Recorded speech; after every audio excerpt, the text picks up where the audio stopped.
9월 27일 월요일 서밋타임입니다. 성경 말씀은 사도행전 1장 1절에서 8절 말씀입니다.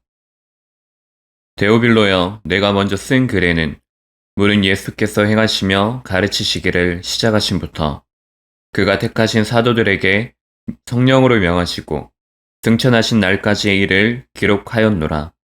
그가 고난 받으신 후에 또한 그들에게 확실한 많은 증거로 친히 살아계심을 나타내사 40일 동안 그들에게 보이시며 하나님 나라의 일을 말씀하시니라.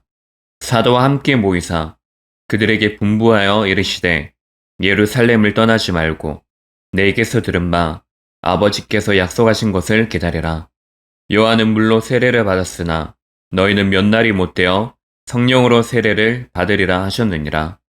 그들이 모였을 때 예수께 여쭈어 이르되 주께서 이스라엘 나라를 회복하심이 이때니까 하니 이르시되 때와 시기는 아버지께서 자기의 권한에 두셨으니 너희가 알 바 아니요 오직 성령이 너희에게 임하시면 너희가 권능을 받고 예루살렘과 온 유대와 사마리아와 땅끝까지 이르러 내 증인이 되리라 하시니라. 아멘. 오늘의 말씀의 제목은 부활의 증거와 증인입니다. 우리는 신앙생활을 하고 있는 신앙인입니다.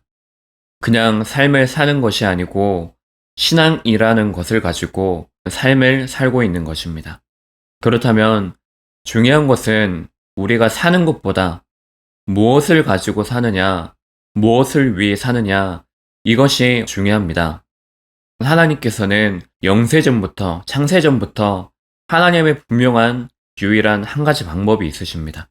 말씀으로 천지를 창조하시고 그 말씀으로 사람을 지으시고 지금도 우리를 구원하셔서 우리와 함께하고 계시고 하나님의 구원 사역과 세계복음화의 그 일을 이루어가고 계시는 것입니다.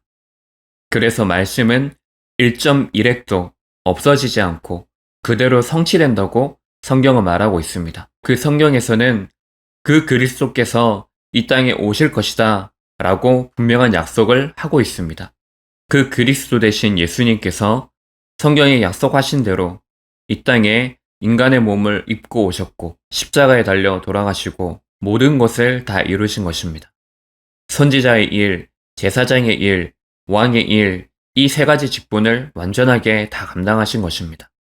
죽으심으로 끝난 것이 아니고 그리스도라는 증거로 죽음을 이기시고 부활하셨습니다.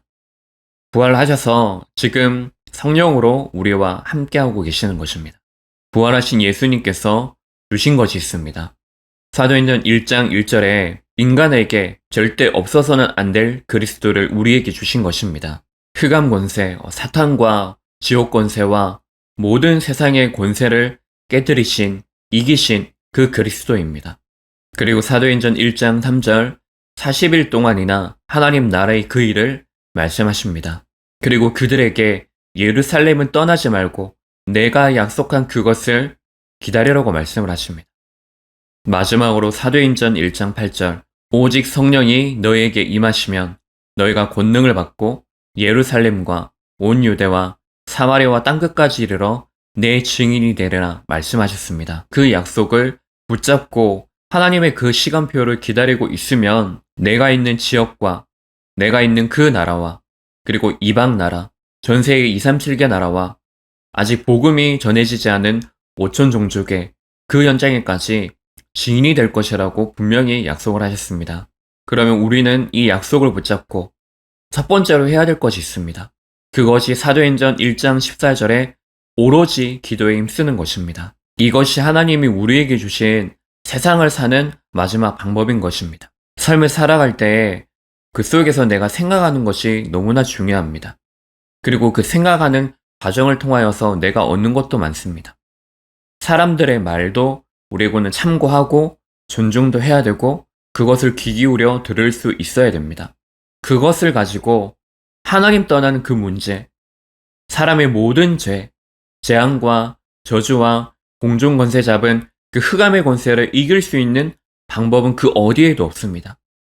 분명한 한계가 있고 그것을 가지고 세상을 살릴 수는 없습니다. 오직 하나님의 능력과 그 수준으로만 가능한 것입니다. 내 능력을 초월하기 위한 뛰어넘을 만한 그 오로지 기도에 힘쓰는 그 자리에 있는 것입니다. 두 번째로 하나님이 주신 그 약속을 가지고 보호자의 축복, 영적인 역사를 내가 누리는 것입니다. 위기가 왔을 때, 어려움이 왔을 때, 특히 속국이 되었을 때 두려워하지 말라. 오직 성령이 너에게 임하시면 이 약속을 주신 것입니다. 왜 두려워하지 말라고 하셨습니까? 하나님이 함께하고 계신 그곳에 바로 보호자의 축복, 그 능력이 임하고 있기 때문입니다. 그래서 환란이 왔을 때 오히려 그것이 축복의 전환점이 되어져서 고난을 통하여서 안디옥 교회가 세워지게 됩니다. 그뿐 아니라 오직의 증인이 되어진 바울 한 사람을 통하여서 점치는 귀신 들린 자가 치유되어지고 회당 운동을 통하여서 후대가 살아나게 되어집니다. 그래서 우리는 두려워할 이유가 없습니다. 염려하고 낙심할 이유가 없습니다. 하나님이 우리에게 주신 그 약속의 말씀을 붙잡고 우리가 여기에 오직이 되어지면 하나님의 숨겨진 그 축복의 문들이 열려지게 되어지는 것입니다. 사람의 말보다, 그리고 그 현실 속에서 주는 많은 소리들이 있을 것입니다. 하나님이 내게 들려주시는 그 음성, 하나님의 그 말씀을 더 자세하게 세밀하게 듣는 것입니다. 듣는 그것을 우리의 마음 중심 이 속에 깊이 새기는 것입니다. 그러면 내가 생각하는 내 수준의 응답이 아니고 세상의 그 수준의 응답이 아니라 하나님께서 따로 숨겨진 그 축복을 나에게 주시게 되어져 있습니다. 그것이 보좌의 배경, 그것이 빛의 경제, 영적 대사의 축복을 누리며 세상을 치유하는, 세상을 살리는 그 일의 증인으로 서는 것입니다.